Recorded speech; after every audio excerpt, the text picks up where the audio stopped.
Vsak ponedeljek pride, bom rekla, vsaj en nov človek, en nov bolnik, ki mu najprej pač naredim prehransko anamnezo, naredim tudi oceno stanja prehranjenosti.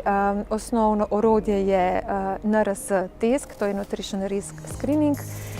In preko tega testa vidim, ali je bolnik podhranjen, ali ima kakšne druge, bom rekla, težave. In če je pač potrebno, ga naročim na individualno prehransko svetovanje. In tam sva pa potem samo midva skupaj in se potem pogovarjava o njegovih prehranskih navadah in poskušava izboljšati njegovo prehransko stanje. Potem so pa še prehranske delavnice oziroma prehranske posvetovalnice, ki pa potekajo nekje enkrat na mesec, lahko tudi enkrat na 2 meseca.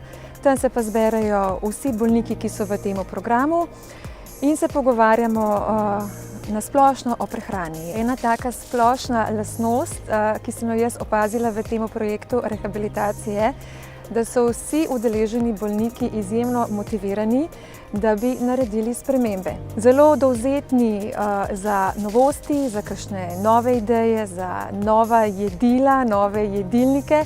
Skratka, pripravljeni so na spremembe.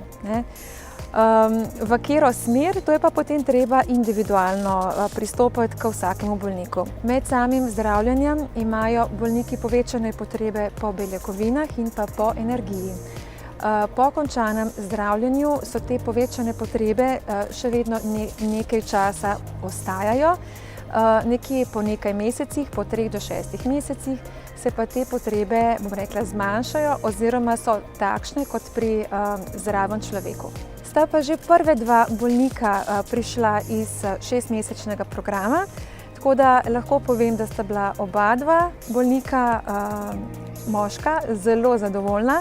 Dobila sta nove prehranske navade, pridobila sta 2 kilograma telesne mase, počutita se boljše in sta tudi bolj osveščena o prehrani.